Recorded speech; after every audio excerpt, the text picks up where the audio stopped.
Hit TV అభిమాన ప్రేక్షకులకు స్వాగతం. నేను మీ నాగేంద్ర కుమార్.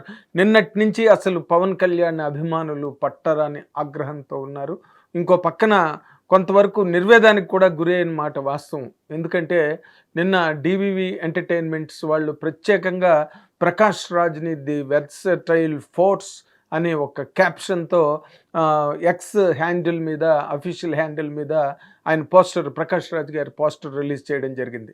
కానీ ఈ ప్రకాష్ రాజ్ అనే ఈ వ్యక్తి ఇటీవల రోజుల్లో పవన్ కళ్యాణ్ గారి మీద లేనిపోని ఆరోపణలు, లేనిపోని నిందలు మోపడం, లేనిపోని విమర్శనాస్త్రాలు సంధించడం, అంటే విచ్ ఆర్ నాట్ మెరిటెడ్. దానికి ఒక మెరిట్ ఉండాలి. ఒక విమర్శ చేసినా, ఒక ఆరోపణ చేసినా దానికి ఒక సహేతుకమైన ఒక ఆధారంతో మాట్లాడాలి తప్పితే తన వ్యక్తిగతమైన అభిప్రాయాలను తీసుకొచ్చి అలాంటి ఒక స్టార్ పాలిటిషియన్ అండ్ ఆయన not only A star hero, నేను ఎప్పుడు చెప్తూ వచ్చాను, ఒక ఎంజీఆర్, ఒక ఎన్టీఆర్, ఒక పవర్ స్టార్ అని. ఆ స్టేచర్ వేరు, ఆ రేంజ్ వేరు, ఆ ప్లేన్ వేరు పవన్ కళ్యాణ్ గారిది. అంటే ఆ రేంజ్ అందరికీ వచ్చేది కాదు, ఎంత కష్టపడినా అందగలిగేది కాదు. అలాంటి ఒక స్టార్డంలోకి ఒక హీరోగా, సినిమా హీరోగా, అంటే మెగాస్టార్ చిరంజీవి గారి తమ్ముడుగా ఆయన సినిమా ఇండస్ట్రీలోకి రావచ్చు. అండ్ ఆ బ్యాక్గ్రౌండ్ ఆయనకి బాగా ఉపయోగపడింది. బట్ తర్వాత రోజుల్లో ఆయన ఇండివిజువల్గా ఒక పవర్ఫుల్, ఒక పవర్ హౌస్గా రైజ్ అయ్యి పవర్ స్టార్ పవన్ కళ్యాణ్గా ఆయన ఎదగడం ఉన్నది అందరికీ తెలిసిన విషయమే. తర్వాత పాలిటిక్స్లోకి వచ్చి కూడా తనదైన ఒక పందాన్ని, తనదైన ఒక ధోరణిని, పోకడని రాజకీయ రంగంలోకి ప్రవేశపెట్టి తద్వారా ప్రజలలోని చాలా గొప్ప చైతన్యాన్ని పట్టుకొచ్చి జరుగుతున్న పరిణామాల మీద, నడుస్తున్న రాజకీయ వ్యవస్థలో ఉండే లోపాల మీద, వాటి తాలూకా పరిణామాల మీద ఎంతో అసలు రాత్రి పగలు కష్టపడి అక్కడ నిద్రాహారాలు మానేసి ఆరోగ్యం బాగులేనప్పటికీ కూడా ప్రజల మధ్య తిరుగుతూ మొత్తం ప్రాంతాలన్నీ సంచరిస్తూ ఆయన పడ్డ పాటు ఇంత అంత కాదు, అంత కష్టపడి ఆయన ఒక రాజకీయ రంగంలో తనదైన ముద్ర వేసుకుని ఒక స్థాయికి భారతదేశం అంతా గుర్తించే విధంగా ఒక చారిత్రాత్మకమైన విజయాన్ని 21 సీట్లకి 21 సీట్లు సాధించి ఇప్పుడు ఈ రోజున డిప్యూటీ సీఎంగా, ఉప ముఖ్యమంత్రిగా పదవిని అలంకరించి ఒక గొప్ప సెన్సేషన్, ఒక గొప్ప సంచలనాన్ని సృష్టించారు పవన్ కళ్యాణ్ గారు. అది రాజకీయం వైపు అయితే, యువతల ప్రకాష్ రాజ్ అనే ఈ ఒక పొలిటికల్ అన్ఎంప్లాయ్మెంట్లో కొట్టుమిట్టాడుతున్న ఒక వ్యక్తి. అలాగే సినిమా ఇండస్ట్రీలో కూడా ఆయనకి పాత్రలు పూర్తిగా తగ్గిపోయినాయి. ఎక్కడా కూడా పూర్వంలాగా ప్రకాష్ రాజ్ అన్న ట్రెండ్ సినిమా ఇండస్ట్రీలో పోయింది. ఎందుకంటే రావు రమేష్ అనే నటుడు వచ్చి ఆ స్థానాన్ని పూర్తిగా ఆక్యుపై చేయడం, ఇంకో పక్కన జగపతి బాబు లాంటి ఒక బ్రహ్మాండమైన నటుడు చాలా భిన్న పాత్రల్లో సినిమాల్లో చేస్తూ ఆ సినిమాల విజయాలకు కూడా తను హెల్ప్ అవడంతో రకరకాల యాక్టర్లు వచ్చేసారు సినిమా ఇండస్ట్రీలోకి. మరి ఎందుకు సుజిత్ ప్రకాష్ రాజ్ని ఎంచుకున్నారు? ఆ ఎంచుకోవడం వల్ల ప్రకాష్ రాజ్ వల్ల వచ్చే మైలేజ్ ఏంటన్నది సుజిత్కి తెలియాలి. ఎందుకంటే ఈ రోజున పాన్ ఇండియాగా తెలుగు సినిమా ఎప్పుడైతే ఎదిగిందో, ఇక్కడ మన యాక్టర్లు అందరూ కూడా మొత్తం పాన్ ఇండియా లెవెల్లో బాగా పాపులర్ అయిపోయారు. కొంతమంది అయితే సునీల్ లాంటి యాక్టర్లు, మన అజయ్ ఘోష్ లాంటి యాక్టర్లు, వాళ్ళు తమిళ సినిమాల్లోని, అటు భారతదేశంలో సినిమాలన్నింటిలో, హిందీ సినిమాల్లో కూడా చేస్తున్న స్థాయికి ఎదిగిపోయిన తర్వాత ప్రకాష్ రాజ్ ఎందుకు వచ్చారు? ఎందుకు ప్రకాష్ రాజ్ గురించి ఇప్పుడు మాట్లాడాల్సి వచ్చిందంటే, ఆయన మాట్లాడిన అవ్వాకులు చెవ్వాకులు కానీ, ఆయన మాట్లాడింది పవన్ కళ్యాణ్కి ఆత్మసాక్షి లేదని, పవన్ కళ్యాణ్కి మనస్సాక్షి లేదని, పవన్ కళ్యాణ్కి నీతి న్యాయం లేదని, ప్రజల మీద పడి ప్రభుత్వ యంత్రాంగం లేదా ప్రభుత్వంలో తన అధికారాన్ని అడ్డు పెట్టుకుని ఆయన ఏ విధంగా అంతా దోచుకుంటున్నాడన్నంత రేంజ్లో అతని మీద కామెంట్లు చేసి ఏదో చిన్న చితక ఛానల్స్లో కూర్చుని ఇష్టానికి నోటికి అది నోరా తాటిపెట్ట అన్నట్టుగా ఆయన మాట్లాడుతుంటే పవన్ కళ్యాణ్ గారి అభిమానులు మాత్రం చాలా మండిపోయారు, కడుపు మండి ఉన్నారు ప్రకాష్ రాజ్ మీద. ఎందుకంటే అవి నిజంగా సహేతుకమైన అయినవి, ఒక రైట్ ఓరియంటేషన్ ఉన్న క్రిటిసిజం అనుకోండి, అది రాజకీయంగా పోతుంది. కానీ ఈయన మాట్లాడిన మాటలకి ఏ రకంగానూ సంబంధం లేదు. హరిహర వీరమల్లు సినిమాకి టిక్కెట్లు పెంచారు, ప్రభుత్వాన్ని అడ్డు పెట్టుకుని ప్రజల్ని దోచేసుకుంటున్నారని ప్రతి సినిమాకి ప్రీమియర్ షోలకి పెంచుతూనే ఉన్నారు. ఎవరెళ్ళి పర్మిషన్ అడిగినా గవర్నమెంట్స్ పర్మిషన్ ఇస్తూనే ఉన్నాయి, ఎక్కడ కానీ అక్కడ కానీ, రెండు చోట్ల కూడా. దానికి మళ్ళీ పవన్ కళ్యాణ్ గారిని ప్రత్యేకంగా టార్గెట్ చేయడం అన్నది ఎలాంటిదంటే పర్సనల్ టార్గెటింగ్, ఒక అక్కస్సు, ఒక కక్ష, లేకపోతే ఒక వార్వలేనితనం, ఇలాంటి వ్యవహారాలన్నీ ఉన్నప్పుడే అటువంటి కామెంట్లు చేసే ఒక బుద్ధి కలుగుతుంది తప్పితే మామూలుగా అయితే ఉండదు. పొలిటికల్గా నువ్వు మాట్లాడుకో, ఏదైనా మాట్లాడుకో, ఏదైనా ఓపెన్. శ్రీశ్రీ గారు అన్నట్టు పబ్లిక్గా వచ్చిన తర్వాత ఏదైనా అంటాం, టామ్ టామ్ అని శ్రీశ్రీ గారు అన్నట్టు రాజకీయం పరంగా, ఎజెండాల పరంగా, పార్టీల ఎజెండాల పరంగా నువ్వు ఏదైనా మాట్లాడుకో, నో ప్రాబ్లం. దాన్ని ఎట్లా కౌంటర్ చేయాలి, ఎలా కొడితే అవి పేలుతాయి అన్నది పవన్ కళ్యాణ్ గారి కన్నా ఇంకెవరికి బాగా తెలియవు. అవన్నీ కూడా ఆయన రాజకీయ రంగంలో పూర్తిగా నిరూపణ చేసి ఈ రోజున ఉప ముఖ్యమంత్రి హోదాని అలంకరించారు అందరి జేజేల మధ్య.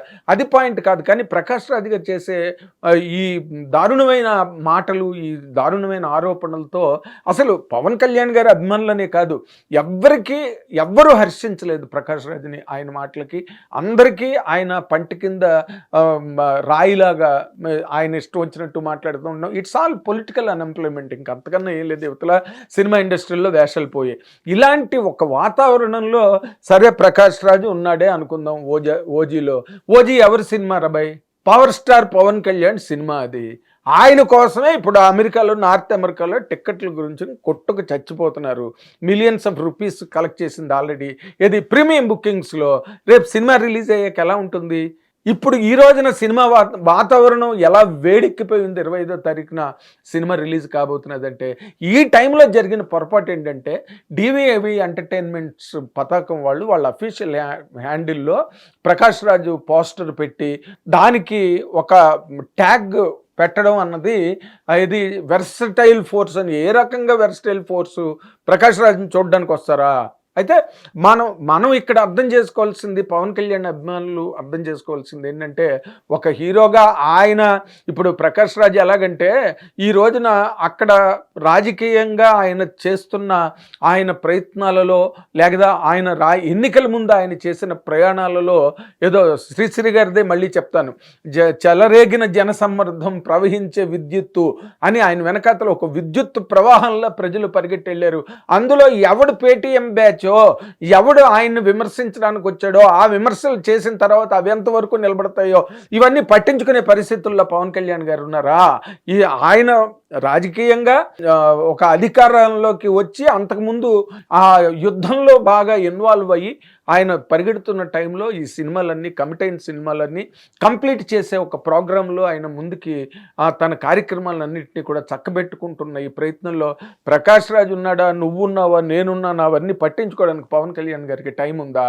ఆయన సినిమాలో ఆయన హీరోగా 250 కోట్లు పైచిలుక సినిమా ఖర్చు పెట్టి సినిమా తీస్తున్న సినిమాలో అందరూ నటీనటులతో ఈయన కూడా ఉన్నాడు. ఈయన ఏంటి, శతకోటి లింగాల్లో ఒక బోర్డు లింగం. దాని గురించి వాళ్ళు దాన్ని చాలా ప్రత్యేకంగా డివివి ఎంటర్టైన్మెంట్స్ అన్నది ఆ పని చేసి ఉండకూడదు. ఎందుకంటే ఈ రోజున పవన్ కళ్యాణ్ గారి అభిమానులకి పుండు మీద కారం జల్లినట్టు అయిందనమాట. అది అతను ఎక్కడైనా ఒక ఇందాక నేను అన్నట్టుగా రాజకీయ ఎజెండా మీద నువ్వేమైనా కామెంట్ చేస్తే ఎవరు మాట్లాడలేరు, ఎవరైనా విమర్శించుకోవచ్చు ఇక్కడ ఈ ప్రజాస్వామ్యంలో రైట్ ఆఫ్ స్పీచ్ ఉన్నప్పుడు. బట్ ఆయన చేసే అలా కాదు. అది ఏదో ఒక అక్కస్ బయట పడిపోతున్నాడు ప్రకాష్ రాజ్. మనం ఎంత కాపాడుదామన్నా, లేకపోతే ఎవరైనా దాన్ని కప్పిపుచ్చుదామన్నా కుదరే పరిస్థితుల్లో లేడు ప్రకాష్ రాజ్ గారు.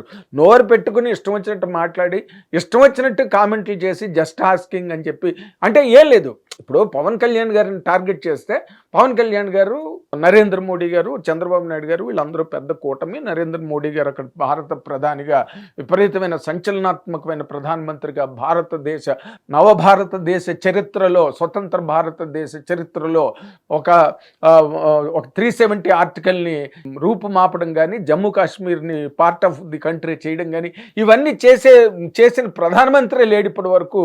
కాబట్టి ఆయనకున్న సంచలన చరిత్ర వల్ల వీళ్ళ కాంబినేషన్లు ఇలా పవన్ కళ్యాణ్ గారు, ఇటు చంద్రబాబు గారు, అటు నరేంద్ర మోడీ గారు ఉన్నారు. కాబట్టి పవన్ కళ్యాణ్ని టార్గెట్ చేసి, బీజేపీని టార్గెట్ చేస్తే ఈయనకి నేషనల్ వైడ్ ఇమేజ్ వస్తుందంతే అని ఆయన ఉద్దేశం. ఆయన చాలా దురభిప్రాయం అనమాట. ఆయనకు ఏదో నమ్మకం. అలాంటి దాంట్లో ఆయన ఈ సినిమాలో యాక్ట్ చేస్తున్నాడు, ఒక క్యారెక్టర్ చేస్తున్నాడు. ఏదో క్యారెక్టరు, పవన్ కళ్యాణ్ గారు మెయిన్ హీరో, ఆయన మీద సినిమా, ఆయన మీద బడ్జెట్, ఆయన మీద అమ్మకాలు, ఆయన మీద టికెట్లు కొనుగోళ్ళు, మొత్తం పవర్ స్టార్ మీద జరుగుతున్న దానిలో ఎవడో 100 మంది ఉంటారు. అందులోని ప్రకాష్ రాజ్ ఒకళ్ళు. ఇప్పుడు ఏమన్నా ప్రకాష్ రాజ్ పూర్వంలాగా ప్రైమ్లో ఉండి బ్రహ్మాండమైన పీక్లో ఉన్న స్టేజ్లో లేరు ప్రకాష్ రాజు. ఈ రోజున ఆయనకి ఆ వేషం సినిమా గ్యారంటీ హిట్ హిట్ కాబట్టి ఆ ప్రయోజనం ఆ లబ్ధో ప్రకాష్ రాజ్ గారు తన కెరీర్ ద్వారా ఏమైనా సంపాదించుకుంటే సంపాదించుకోవచ్చు. ఇవన్నీ మనం మాట్లాడుకుంటున్నవి. ఫైనల్గా పవన్ కళ్యాణ్ గారి దగ్గరికి వెళ్తే పవన్ కళ్యాణ్ గారు ఒక నవ్వి వదిలేస్తారు. ఎందుకంటే వాళ్ళకి మెగా బ్రదర్స్కి ఇలాంటివి క్షమించడం కానీ లేకపోతే అలాంటివి చూసి చూడకుండా, అంటే తెలుగులో గొప్ప మాట ఉంది, గర్వాంధునికి శిక్ష గణింపకుండుటే. అంటే ఎవరికైతే యుగోతో గర్వంతో ఎవరికైతే కళ్ళు మూసుకుపోతాయో అలాంటి వాళ్ళని గణించకపోవడమే వాళ్ళకి పెద్ద శిక్ష అంట. గణించకపోవడం అంటే కన్సిడర్ చేయకపోవడమే. అలాగ ట్రీట్ చేయడంలో మెగా బ్రదర్స్ చిరంజీవి గారు, నాగబాబు గారు అండ్ పవన్ కళ్యాణ్ గారు వాళ్ళు పెద్ద డిక్షనరీస్, పెద్ద యూనివర్సిటీస్. కాబట్టి ఇదంతా విని పవన్ కళ్యాణ్ గారు ఒక నవ్వుతారు. ఎందుకంటే ఆయనకు తెలుసు ఆయన ఏంటో. ఆత్మజ్ఞానం గల ఒక చాలా పరిపూర్ణమైన మానవుడు పవన్ కళ్యాణ్ గారు. కాబట్టి ఈయన అవన్నీ పట్టించుకోరు. ఏది ఎలా జరిగినప్పటికీ కూడా 25వ తారీఖున సినిమా రాబోతోంది. లక్షలు పెట్టి టికెట్లు కొంటున్నారు. దానికి ప్రకాష్ రాజ్ గారు ఇప్పుడు ఏం మాట్లాడతారు? ఎవరు దోపిడీ చేశారు, ఎవరికి మనస్సాక్షి లేదు, ఎవరికి ఆత్మసాక్షి లేదు. ఇవన్నీ కూడా కాలం అన్ని వంపులు తీర్చేస్తుంది. టెంపర్లో పవన్ కళ్యాణ్ గారి మన టెంపర్లో డైరెక్టర్ పూరి జగన్నాథ్ రాసిన డైలాగ్ ఉన్నది కదా, జీవితం ఎవరిని వదిలిపెట్టదు, అందరి సరదా తీర్చేస్తుందని. అలాగే ప్రకాష్ రాజ్ గారి సరదా కూడా తీర్చేస్తుంది ఒక రోజున. ఆ డౌట్ ఏం లేదు. ఇప్పుడు ఈ సినిమాకి ప్రకాష్ రాజ్ గారి ప్రెజెన్స్కి ఏ సంబంధం లేదు. ఇది పవర్ స్టార్ పవన్ కళ్యాణ్ సినిమా అండ్ పవర్ స్టార్ పవన్ కళ్యాణ్ల అభిమానుల సినిమా.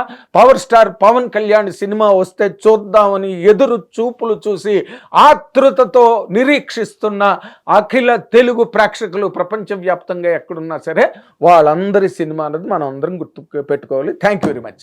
హిట్ టీవీ యాప్, ఇందులో short news, live news, entertainment shows, movies, digital magazines తో పాటు మీ జిల్లా వార్తలను కూడా ఫ్రీగా చూడొచ్చు. ఇంకెందుకు ఆలస్యం, వెంటనే హిట్ టీవీ యాప్ ని డౌన్లోడ్ చేసుకుని ఫ్రీగా ఎంటర్టైన్మెంట్ పొందండి. Hit TV app. Hit TV app. Please download hit TV app. Hit TV app ని ఫ్రీగా డౌన్లోడ్ చేసుకుని ఎంజాయ్ చేయండి. మీకు నచ్చిన ఎంటర్టైన్మెంట్ కోసం హిట్ టీవీ యాప్ ని ఫ్రీగా డౌన్లోడ్ చేసుకుని ఎంజాయ్ చేయండి. హిట్ టీవీ యాప్ ని డౌన్లోడ్ చేసుకుని ఆస్వాదించండి, ఆశీర్వదించండి. ఇంతమంది సెలబ్రిటీలు హిట్ టీవీ యాప్ ని డౌన్లోడ్ చేసుకోండి అని చెప్తున్నారంటే ఎంత మంచి యాప్ ఆలోచించండి. అమెరికాలో చదవాలనుకునే వాళ్ళకి విశ్వసనీయమైన పేరు మన శౌర్య కన్సల్టెన్సీ. UK లో 1 year masters, UK లో 1 year masters, 2 years work permit up to 5 years visa. Contact Saurya Consultancy. Contact 89851 89851.